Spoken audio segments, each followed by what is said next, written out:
It's bad. Anime. I just pressed the record button, so by nature of laws of stuff, I am ready. I also just pressed the record button, which means that my name is John. And my name's Rob. And this is Bad Anime, the show where today we're justifying talking about wrestling. Bingo! Yeah! There we go. Well, there's actually a lot of precedent here because we used to, back when we were doing like special episodes like once a month or whenever we felt like it, Japanese wrestling in general was always a big topic we talked about because we like to talk about a lot of outside weeb culture.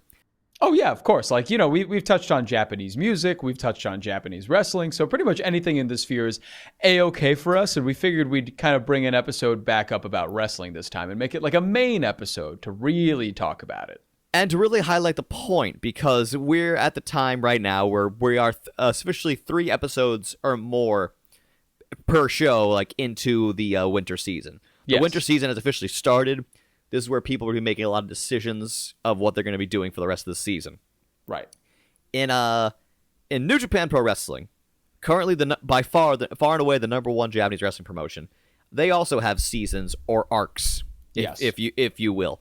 And right now, we're entering basically the first arc of the year, where the previous year's storylines ends and this year's storylines begin. And for those of you who don't know, wrestling is anime. Or the reverse, anime is just Japanese wrestling. And yeah, it's been going on since the 50s. Yeah. And you know, there's a lot of similarities between the two mediums, and we've talked about that ad nauseum before. Even including to talk about... And we'll do it again! Yeah, and we will do it again, even including some shows that were inspired by wrestling. I mean, a lot of them have been, but shows that are a direct product of wrestling have also been very, very popular. Oh, exactly, and because the mediums really go hand in hand. I've said it on previous episodes, but at one point, the most highly rated Japanese program of all time was Riki Dozan versus, I think it was Mass Wrestler 2. Mm-hmm. And I think it was Tokyo. I don't remember what city it was in. Actually, it might have been Osaka. I don't know. Both are huge wrestling towns. Yeah. But that being said, every January 4th, this event happens in the Tokyo Dome. Yes, everybody. They do it on a specific date. Which is very interesting, and I didn't know that. Cool. I didn't know that until this year when I was like, oh, Wrestle Kingdom, January 4th. But it's probably not January 4th, but it's like the weekend. But that's the date I usually know it as. But then I realized, I was like, oh, wait, it's on like a Friday. They just do it on that day. They just book the Tokyo Dome one day a year for that day. Yeah, every single year they just book it. And some years were amazingly attended. Some of them were not. This one, based on my volume, seems like it was okay. Yeah. I mean, this is also the 18th Wrestle Kingdom show. 18th Wrestle Kingdom with Bouncy. This is where it was one of those weird things kick in, where there was events before it that weren't called Wrestle Kingdom. I'm sure. Yeah, so the first Wrestle Kingdom officially was 2007, but the January 4th Tokyo Dome show has been going back since 92. Wow. Okay, so they just branded it as Wrestle Kingdom starting in 07. Yeah, and there was a bunch of other names before then.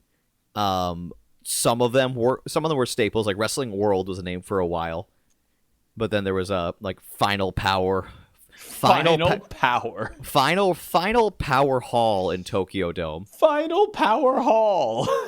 The fourth one was called Battle 7. Battle 7? What is this, a Yu-Gi-Oh season? But why the fourth one? What? But why would you call it 7? I'm so fascinated by this. Oh, one of them is just called Battlefield. Battlefield. Okay, well that makes more sense. All right. Fantastic story in Tokyo Dome. That's pretty cool. Fantastic. Wow, what a great story in Tokyo Dome. So you see a very similar trend with naming conventions from wrestling shows to animes, essentially. Oh yeah, and you could just make a more overarching statement about Japanese pop culture as well, because I think about some tokusatsu series I've seen. You know, you have one of them is there's definitely one of them that's 7, and now I'm forgetting which one. Oh, Ultraman 7. Duh. Oh yeah, that's the big one. And you have Rainbow Man, who just has 7 forms, much like Cutie Honey, randomly enough. Yeah, now I just want to watch Battle 7 with the boys and be degenerate. Anyway, so yeah, this is basically where all all the big stuff gets resolved. If you guys remember way back, we talked about the G1 Climax in depth one episode a while ago. Yes, we did. And basically, that's the huge tournament that happens every summer. Which is exactly the same as any of your favorite anime tournament arcs, essentially. But better, because it's a round-robin multi-block tournament, yes, which is our favorite event of the year. It's a month long. It's a month long of great wrestling, usually like 20-plus shows, and you get amazing match after amazing match, some goofy shit in there too, just to spice things up. It's a ton of fun. You do. And that's one of the many arcs you have in a year for New Japan. But it's even though it's the summer, it's almost like the highlight of their year because the following January. So let's see, August it ends, so that's a solid 5 months later? Yeah, it's quite a while later. 5 or 6 months later. Yeah, 6 months later. Or yeah, 5 months later, 6 months later, I don't know, off the top of my head.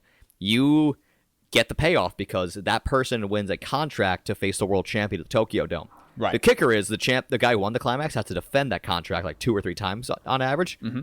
So it's not even guaranteed. 1 year guy lost it, and we were all pissed. Yeah, that was really funny.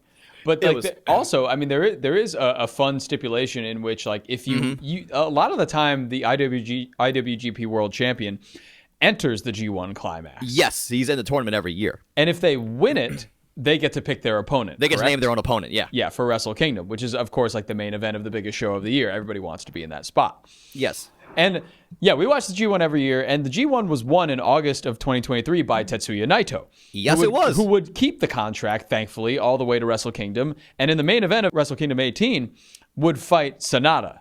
Would fight Sonata, who was actually for a long time in the same stable, same team. Because in New Japan Pro Wrestling, how it works, guys, it's you're divided up into various factions with a number of other guys.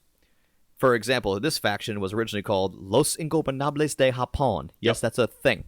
Because the founder Tetsuya Naito went to Mexico for a while, and people would make fun of him in Mexico by opening their eyes really wide.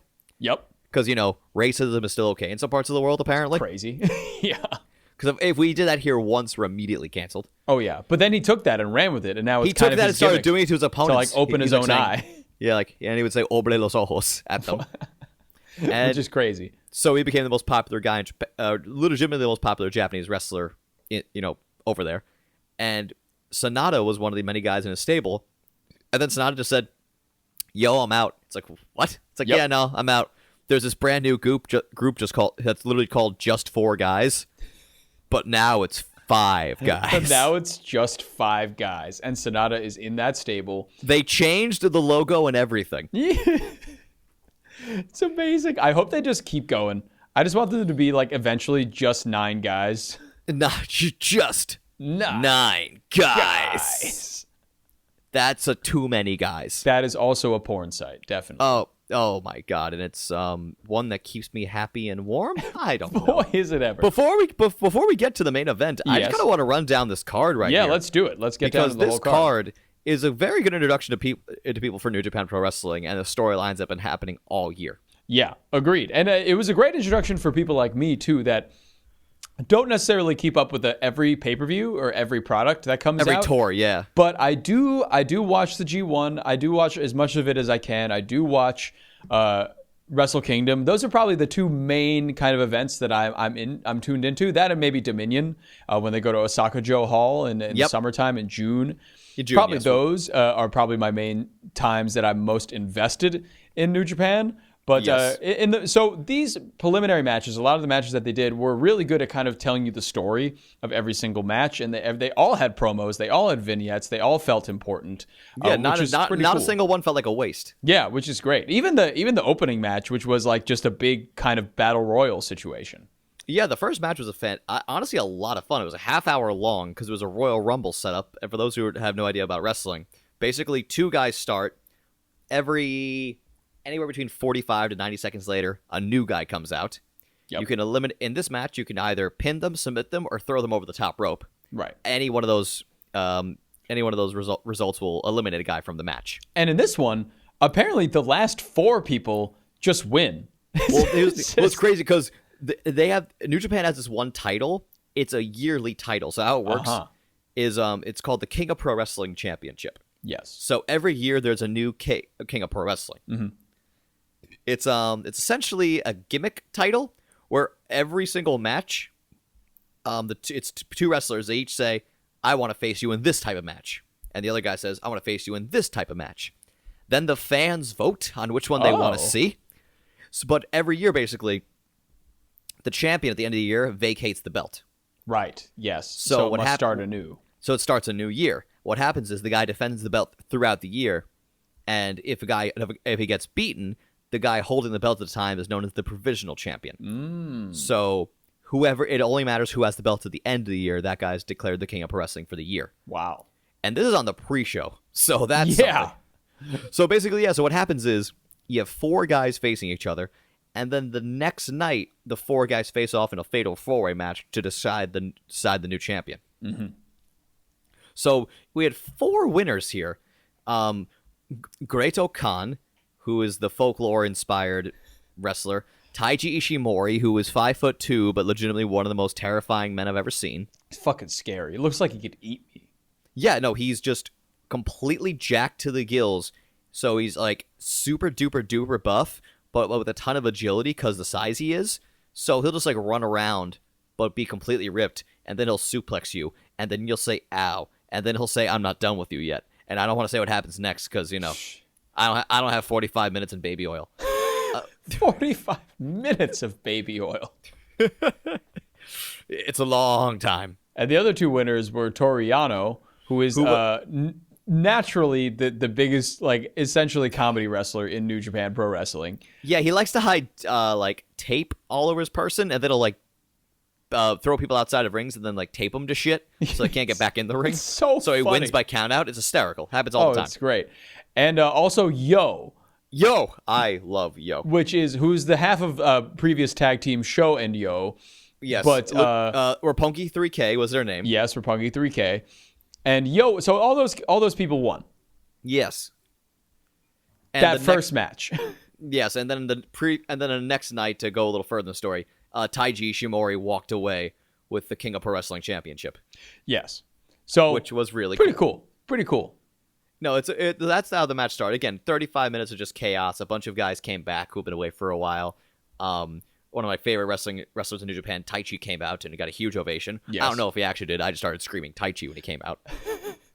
He got a huge ovation in the room that we were in. In the room that we were in. Yes. But the next match I didn't think would get any ovation from us, but it was a shocker sleeper hit. The team of Catch 2-2, who I thought were my least favorite team in history, because it was Francisco Akira versus a cat named TJP. I have spent many years talking about how much I hate watching TJP wrestle. Several years. He's been very boring for a very long time. Well, that's the thing, which is such a shame because he's obviously a tremendous athlete, so he does a lot of cool shit in the ring, but his facial expressions are always dog shit. Yeah, they're always dumb, which actually was very nice in this match, because this was the match that he debuted a new gimmick, and it was him wearing a mask, like a very, very terrifying mask that looks like an old like monster from Filipino folklore. Yeah. So honestly, it was fantastic. He was great at being the character, and he didn't have any facial expressions because it was all under the mask. And damn, it looked great, and they won. Yeah. And he used he was wrestled the match like a kind of remember your praise for Kamen Rider Black when like all the guys are good at being spiders. Yes. It's the same exact thing here, where he was just good at being a creepy monster man. It just worked perfectly for him for some reason. But we have to mention who they versed, because they faced the team who at that point was holding the IWGP Junior Heavyweight Tag Team belts. It was Clark Connors and a man named Drilla Maloney. God, the coolest name ever. You have to give him that. Drilla Maloney. You're welcome, humanity. Who named that guy? You deserve an award. I think he did it himself. If we click on his name, it's probably going to be Dan. But anyway, so the two of them. Wow, his name is Dan. Yeah, I had a feeling. Dan Maloney. Daniel Joseph Maloney. We just killed his gimmick dead. That's hysterical. But here's hilarious. Here's the thing, right? Basically, him and Clark Connors came out as like sort of like naked cowboys. Yes. Like, they had the white trunks, and Clark Connors had a huge cowboy hat on, and like they're dressed all in white, and they even like made the tag team belts white. It was pretty funny. It was a big I don't know if they were like directly doing this, but it looked like a play on the naked cowboy in Times Square. It looked totally. Yeah, I don't know if they were trying to do it, but it definitely looked like it. So that was pretty funny. Oh yeah, it was pretty great. But it was a short match, under 10 minutes, and I thought it was just cool. It was way more than I was expecting. I thought it was going to be a complete bore and a snooze. Yeah, and it ended up being one of my favorite matches that we saw that night, actually. Yeah, because the long-standing criticism that the junior heavyweight tag division in New Japan does not matter. Yeah. But it was better than a lot of the other matches on the card, so I got to give it props there. And now I'm actually excited to see where the hell this whole division goes. Yeah, I wonder, like, what challengers are going to step up, if not have stepped up already. Also, the IWGP Tag Team division is also kind of in a similar rut, or was in a similar rut of just being a little kind of boring all the time. Yeah, no, they've been trying hard to inject some life in that tag division for a couple of years now, but unfortunately at the moment, just nothing's sticking. Yeah, nothing at all. They import guys every once in a while, but it's just not working for them, and I feel so bad. It's tough. Their singles division is clearly unmatched. It is much better. And speaking of like the third match on the card, we get Hiroshi Tanahashi versus Zack Sabre Jr. Yes. That main event's pay-per-views, not third match on the card. Does. And I thought they did something interesting here because I noticed on most New Japan shows that they tend to just do it like a WWE show or an AEW show is like they start with straight heat. They maybe like sprinkle in some like snoozers. They have like some straight heat throughout. And then the end is like a big blow-off main event match, right? Yes. The New Japan events, I see more than often them starting with the sleeper matches and then building up, and then every match is a little better than the last or a little more important than the last until it ends on like the highest peak that it can end. It's just a straight shot up the entire time. Yeah, it's more like a meritocracy. Like, you guys deserve to go on later in the show. Right. So I was surprised when I saw this on third. This was on super early. It's like, okay, Tanahashi, who is the new president of the company now. Yeah. So... the match, correct me if I'm mistaken, but was for the New Japan Pro Wrestling World Television Championship, right? Yeah, they have the television belt now. It's named after their streaming service, New Japan World. Yes. The gimmick with this belt is where all of their New Japan belts have a 60-minute time limit. This belt has a 15-minute time limit. Fun. So the match has to be a much quicker pace than that. Yeah. Which is, it helps a lot of wrestlers out, especially over there where New Japan matches can run a little long. Mm-hmm. This gives guys a great opportunity to be like, hey, let's just have a fast, fun, fuck you in your face matchup. Just a quick one, which is a great title for Zack Sabre Jr. to hold. But until he lost it to Tanahashi. Tanahashi, who's also the new president of New Japan Pro Wrestling. Right. And so he immediately put a mid-card belt on himself for no reason. I think it's honestly just because nobody thought he would. Yeah, exactly. Like, you motherfuckers thought that I wouldn't do this, but you're wrong. I'm gonna do it. I'm Hiroshi Tanahashi. He's just trolling people. Don't you forget it. But that does free up Zachy Boy to go on in bigger and better things. He, the next arc following this one and the completion of the New Beginning Tour is always New Japan Cup, which comes up in March. Zack Sabre Jr. is a 2-time winner. If he wins again, he'll get another shot at the big belt, the IWGP World Belt, which I think he might actually have a shot at winning. If he could. He's never won it before. Never have, and then right now they're kind of it's weird. They have a lot of foreign stars, but not a lot of foreign stars who actually signed with them. You got some foreign stars, especially later in the show, you'll see, of guys who just show up from other companies. So they kind of need that homegrown foreign star, which is weird enough to say. But I think Zachy Boy has the chance there. If you want to listen about my opinions on Zack Sabre Jr. further, go back to a couple years now, and you'll find some bonus episodes floating around the ether where I mentioned the cat a lot. I used to hate him. Now I love him. Now I think he's kind of lame, but I still love him. So I have always hated him and will always hate him, or just always mostly think he's a dork. Like that's my main thing. He's just kind of a dork. He's just like a dork. He looks like a twig. He even against Hiroshi Tanahashi, he just looks so small. Hiroshi Tanahashi is buff. He looks good. God damn it. Well, speaking of buff boys being, at least one buff boy being buff. And one big guy with mouth, one guy with the creepiest smile I've ever seen because it's just so much teeth. God, we had two up and comers, two newer stars in New Japan Pro Wrestling. Yes, Yuya Uemura, one of the 5 guys we mentioned previously, and Yota Tsuji, a member of Naito's stable Lij. So we have two guys who have individual stories, but also stories relating to the main event, which is nice, thorough aligning, nice, some nice plot development there. When we started this match, we went, or at least I remember going, hey, when did like Yuya or Imura get like hot? Yeah, no, he did like the whole New Japan face thing where he dyed his hair blonde and he just wore like really colorful clothing and he just came out wearing all that stuff and we were like, oh, I thought last time I saw him he just had black trunks on and was just a normal dude and now he's a New Japan babyface. Interesting. Well, exactly. Well, yeah. Interesting. Basically, whenever everyone comes back, they call it like from excursion where they go wrestle somewhere else in a different country for a couple of years. They all just come back with longer hair and hotter. It's like, huh? Yeah, it's like the default. It's the default. Like, I hope he did win this match. He did beat Yota Tsuji because Yota Tsuji can't win a match to save his fucking life. But I don't know what they keep doing with Yota. I have no idea. They keep like giving him big spots on cards. Dude, they keep hyping him up so hard, too. But they keep having him lose. And he loses all the time. Like, what is his thing? Gato's kind of weird with this. Gato's a little weird with this, yeah. Right now, I have no faith in Yuta whatsoever. Yeah. Sorry, no, Yoda. Yoda. No, I don't either. Not Yuta either. Yuta Wheeler. God, I hate that guy. I like Yuta. But Yuya Uemura defeated Yota Tsuji, and that's the thing. Like, I really hope Yuya gains some kind of personality, because I think that's the problem with a lot of these New Japan babyfaces that they're trying to push, is that they come out and they have the glitz, the glam, the kind of like what Naito did before he got relegated to not fighting in the main event with Okada at a Wrestle Kingdom. Because nobody saw the personality in him because he didn't have a chance to show it because they were just like, here, you're Tanahashi, basically. Exactly. So I hope that he finds some sort of personality or some sort of actual gimmick instead of just being, oh, he's New Japan babyface guy. Yeah, exactly. I'm colorful, fun wrestler. Right, exactly. So you have a great point there. Action-wise, I thought the match was really good. Yuya did look strong.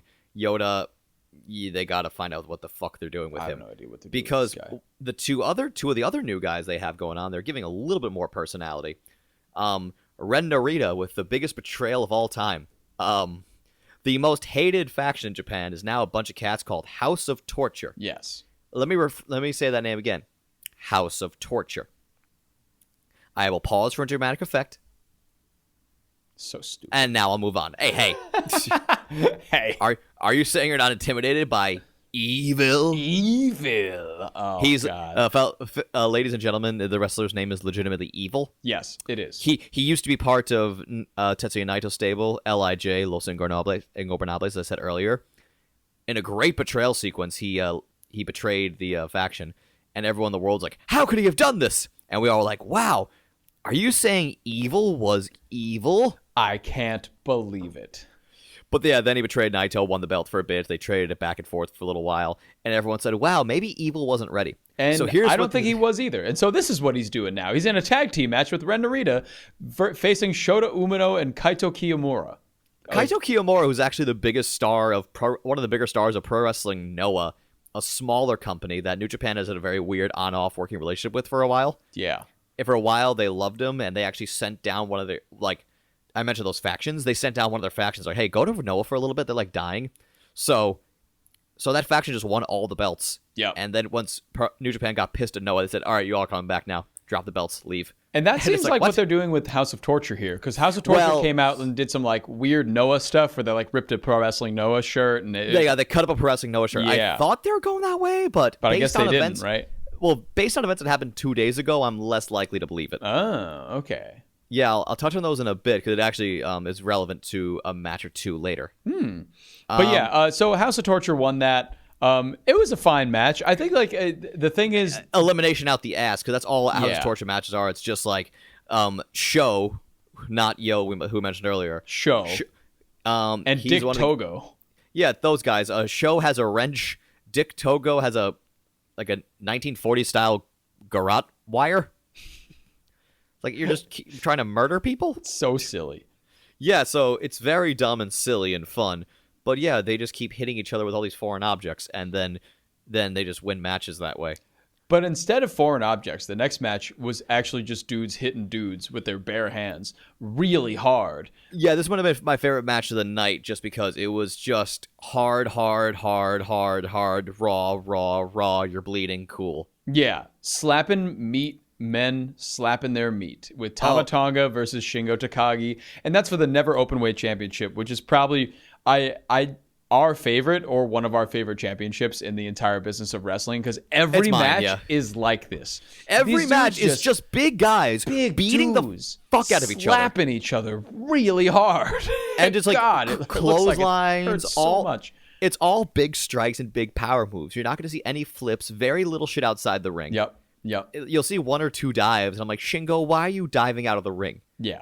I mean, he's the fucking boy. I love Shingo Takagi, that barrel-chested boy.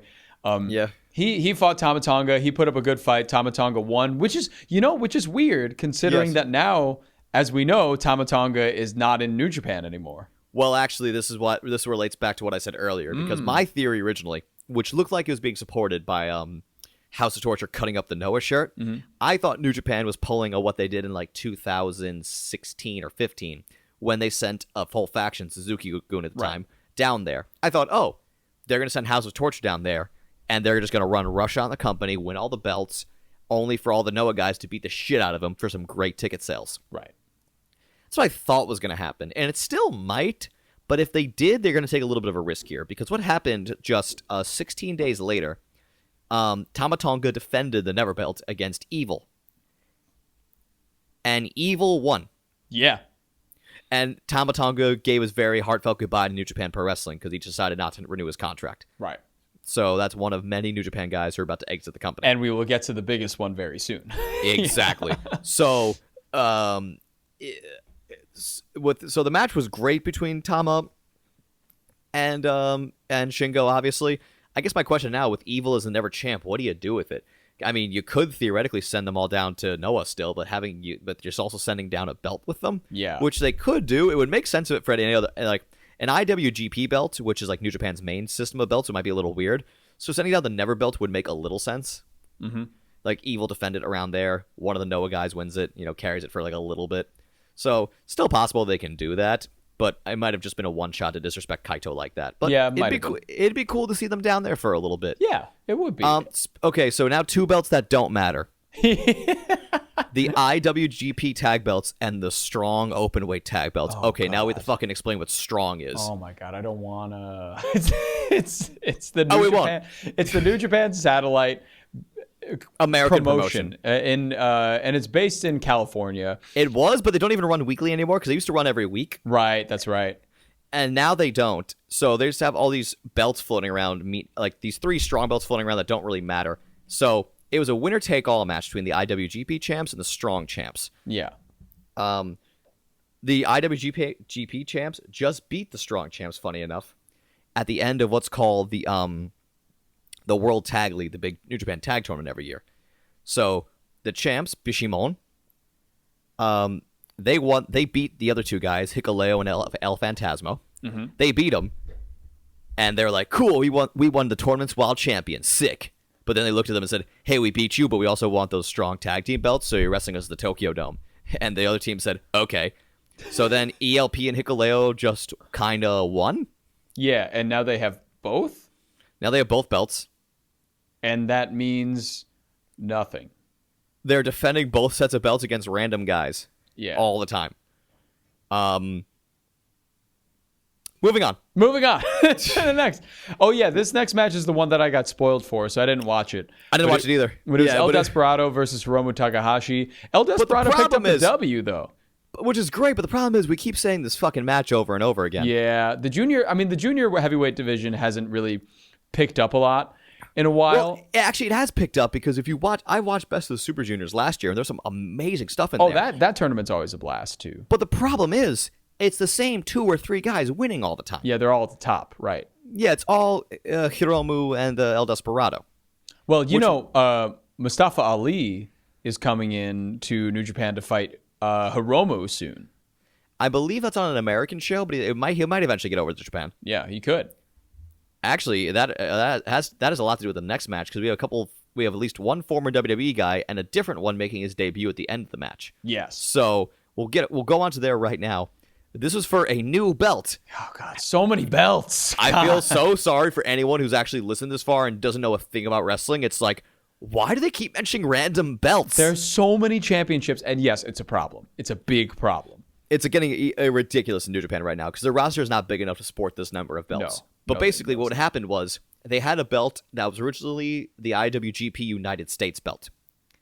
Then eventually Will Ospreay won the belt, who was a fella from England. So he recustomized the belt as the UK belt.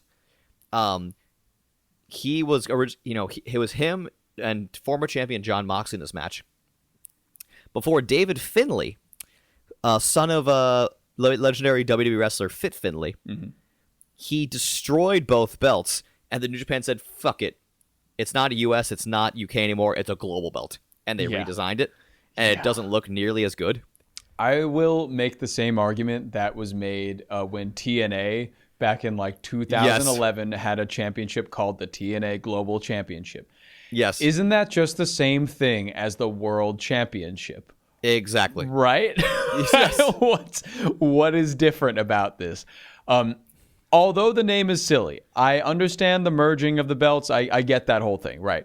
I understand them like making a new one, fine. But they also previously, before that, which is I thought where we were going to go back to, they had the IWGP Intercontinental Championship, which they just got rid of, or they combined with the World Championship. Yeah, they merged up with the World Belt. World Belt design. If they just kept that belt, they would not have to do all this dumb bullshit that they've had to do over the past, 4 years. Well, that's the thing. Now there's a bunch of, recycling and rehashing storylines. And it's got a white strap just like the old Intercontinental belt. It's the same thing. Yeah, they basically just merged the U.S. and Intercontinental, which is what they probably should have done in the first place. It just makes no sense. Because the Intercontinental belt had the exact same mission statement as the U.S. belt. Mm-hmm. I remember people asked Naito about it in interviews. What do you think about the new U.S. belts? Didn't we do this 5 years ago? And everyone's like, what? It's guys, it's the same. It's the same concept here, and then literally the same belt. But the thing is, we had this American satellite promotion, like we said, New Japan Strong. But then they came out with their own belt, the New Japan Strong belt. So it's why isn't the United States belt the top prize on your United States television program? Because they don't like it when you mix dollars and cents. Exactly. They do not like it. But either way, this was a really fun match anyways. It was a great three-way. You had Jon Moxley in there, who was a deathmatch specialist. Yep. He just likes to hit people for real and bleed a lot, everywhere. All the time. He will slice his forehead open if you sneeze at him. He will. And he will do it himself. Yes. And so he can bleed everywhere. You have Will Ospreay, who's supremely popular over there. They were chanting his name fairly loudly, especially for a Japanese crowd who are known to be more reserved and respectful. Definitely. They were chanting and screaming. They love him. But you know who nobody loved? David Finlay. Not just because he's a heel, but also because just nobody likes the guy. No, well, especially in the Western audience. I've heard mixed reviews from Japanese fans.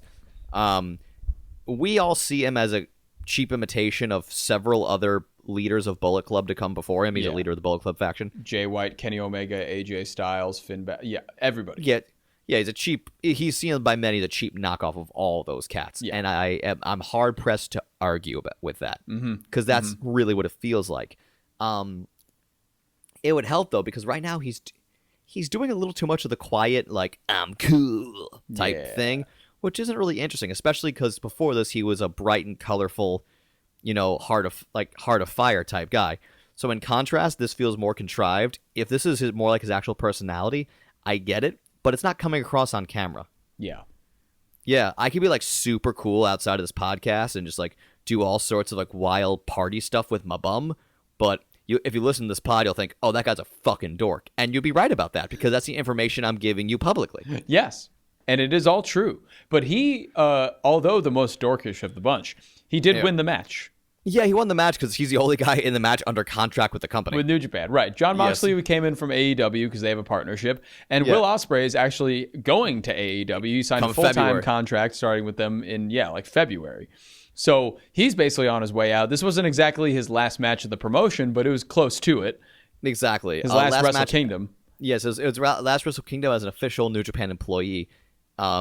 So he might come back for other kingdoms. Obviously, it's possible, given the working relationship between two companies. Yep. I'm excited for Ospreay to come to the States. Nervous because I'm just like, what do you do with the cat? Yeah, it's interesting because I don't know what he's going to do in AEW, but I do find it fascinating the fact that Tony Khan, the head of AEW, told him, at least in his contract, he said, no, you don't have to move to the U.S. You can stay in England and just fly out for shows whenever we have shows, which leads me to believe that Ospreay is only going to be working like maximum 2 weeks a month, probably in the U.S. Yeah, and maybe he'll do 1 or 2 shows in that time frame. Yeah. Maybe a Dynamite, maybe a Collision. Yeah, right.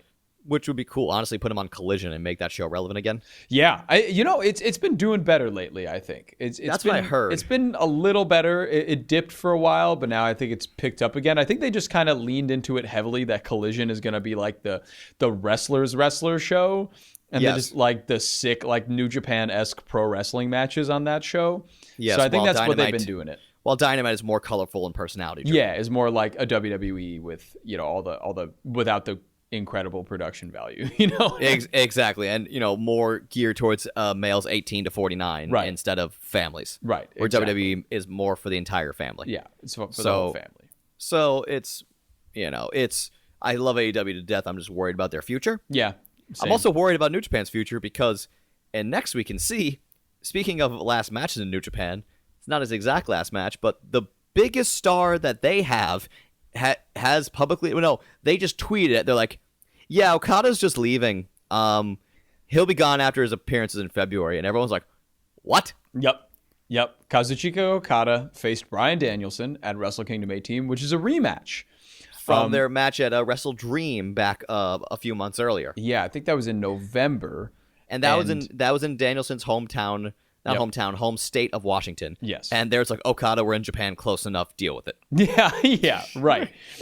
And so this was a great match, obviously. But, I mean, the biggest implication here is that what's going to happen with Kazuchika Okada. But also, since we talked earlier about Tama Tonga leaving, and he's like another, I wouldn't say top star over there, but like a solid single star over there. And Okada leaving, who's their biggest star. Their biggest single star. They really have to get that Star Factory moving over there. Yeah, they really got to push Shota Umino to the top, baby. I love how you said Shota because I'm thinking the same thing. He's the number one guy. I feel like he's going to be out great. of the new crop. Yeah, he's the one who has it the most. Yeah, I definitely think so. I'm just, but then again, my biggest question is how long are any of these guys going to stay there? Because I mentioned it in other episodes. The Japanese economy is shit right now. Yeah, it's not doing and too the hot. yen bouncing. Remember when we went to Japan? It was roughly $1 would get you like 110, 109 yen. Yeah, just about. Mm-hmm. So it worked a little bit in your favor. Now it's getting insane. Where let's see. Oh my goodness, this is just rough. $1, 148 yen. Whoa, that's insane. Yeah, so basically every dollar you spend in Japan, you get $1.50 worth of value. Pretty nuts. Yeah. So imagine that. I mean, let's say for like a North American star, they offered you like, I don't know. I think one of Okada's contracts was like let's see, it's man, his stock is tanking quick. So I remember him signing for like I forgot how many millions of yen, but like you're losing out a lot of money on this deal. Yeah, for sure. And I think like that could be a thing that propelled him out, but also a thing about like him wanting to try something else probably because he's been like new. He's been at the top of that promotion for like 12 years. He's been like since carrying 2012. it, doing a great job doing it. But unlike Atana, who's like a New Japan lifer, he wanted to try out something else while he's still at the prime of his career. I'm a little worried about these foreign stars because there's a number of foreign guys whose contracts are coming up. And how much more money can New Japan have? It's like, well, this is our currency, and this is how much it's still worth to us here. Yeah. I mean, which is why it's been such like an interesting thing to see like Will Ospreay and stuff go to AEW and Jay White, because it's like, they can pop over to Japan for a few shows if they wanted to. Like they would totally have them back like at any time. But they're just getting big money from Tony. Yeah, there's getting a lot more money to work in the States just because the United States dollar is stronger right now. Yeah. And you have one Englishman in there, Ospreay, and one Kiwi, and Jay White. So it's like, all right, we need to go where like they can actually pay us money that will be worth something when we get back. Yeah. I feel so bad because there's stories of Japanese people now going over to like other countries, but when they get there, they're like, "Oh, I'm broke." Yep. Because they convert all their money. They're like, "This is it. I have no money." Shit. Yeah, I feel so bad. There's a couple of YouTubers I saw. It's like, yeah, it was just so expensive when I went to Europe. I just couldn't eat. Wow. Like, oh God, Jesus. Yeah. Well, but yeah, like yeah. I never thought global economics would play out such a huge role here. But they have. But either way, it's like where Jericho left Mexico because the peso crashed. Yeah, that was the reason, which is incredible. Yeah, and like the peso like did even way worse than that. Oh yeah, like terrible. So yeah. But Okada beat Danielson. Great match, obviously. Fun match. But then we get to our main event, which was alluded to since the beginning of this chat, which is Tetsuya Naito facing Sonata for the world title. And this match has a little bit of a more historical storyline towards it because, as we mentioned before, Sonata left LIJ, Naito's faction. That didn't exactly sit right with Naito. Nope. So, and Naito always has had a thing, as we mentioned before, for the Wrestle Kingdom main event about how the first time he was supposed to get it, it was slipped out from under him because he wasn't charismatic enough. Well, basically, the company realized, like, hey, none of our fans are excited about this main event between Tetsuya Naito and Okada. But everyone's super pumped for the semi-main event for the Intercontinental title. Right. Hiroshi Tanahashi versus Shinsuke Nakamura, who later left to become a big enough star in WWE. Yeah. So they're like, let's do a fan vote. And then like 70-something% of fans said, we want Hiroshi and Shinsuke on last. Yep. It's like, oh. Yeah, it was rough. So those guys got the main event in one way, but then completely had to give it up. That's just fucking rough. Yeah, it was pretty rough. And, they had a lot of good background for this story, too, about, like, them training together, but, like, Naito getting chosen for to be a young lion and Sonata was not or something like that. And exactly, yeah. There was, like, a lot of good history here. And, Naito, he likes baseball. Naito just really likes baseball and being rebellious? I guess those are his character traits. Yep. That's pretty much all of them, but he's, like, one of the most popular stars over there. And this match, remind me if I'm mistaken, but I only caught the actual first like 10 minutes or so of it. It kind of looked like it was pretty boring. It never really picked up, no. And also for a Wrestle Kingdom main event, I just did a lot of clicking right here. It's shockingly short. Yes, 25 minutes. Which is, just the last couple ones alone. 17 had 2 main events because it was a 2-night show. Actually, no, let's only count... Yeah, no, never mind. We're only counting the first night here because the second night was a New Japan versus Noah show, so that doesn't count. Right. But, the year before was Okada and Jay White, 33 minutes. Mm-hmm. Then you get...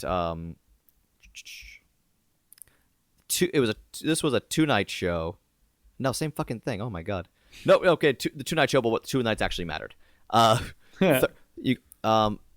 versus Shingo, 35 minutes. Mm-hmm. Night 2, Okada versus Ospreay, 32 minutes. Kota Ibushi versus Naito, 31. The next night, Ibushi versus Jay White for 48 minutes. Wow. So yeah, 25 minutes for a Wrestle Kingdom main event is definitely on the short side. Yeah. Naito tends to wrestle like in between 30 and 35.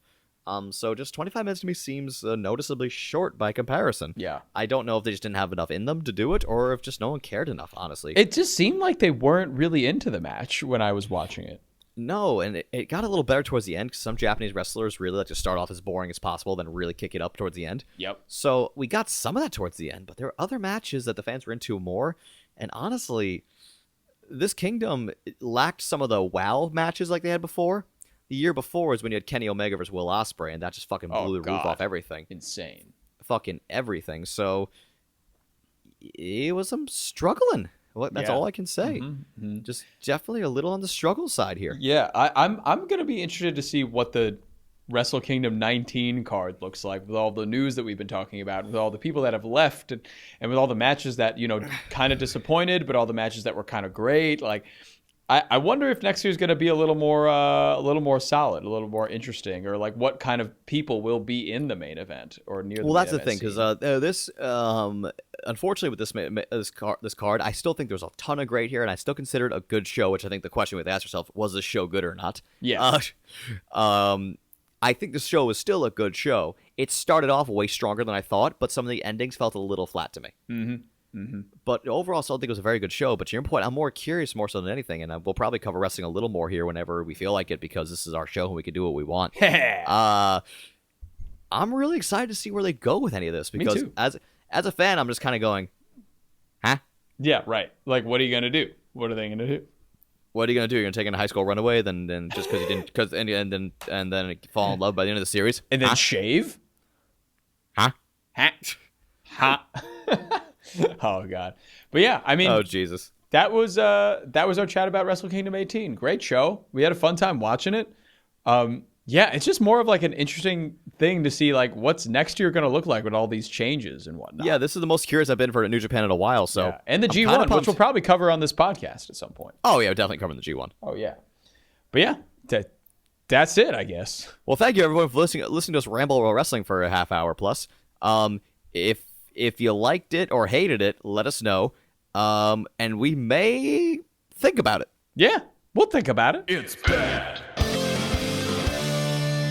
That's right, everybody. The fun is over today. Thanks so much for clicking on the episode, but the fun does not have to stop here. You can hit us up anywhere that you can find us on Instagram or TikTok at badanimepod, or you can even email us to get in touch with us directly at badanimepod@gmail.com if you got any opinions or just want to send some hate mail or love mail. We'll take both. We don't care. Thanks so much for listening, everybody, and have a great day. Simple Equations Podcast Network.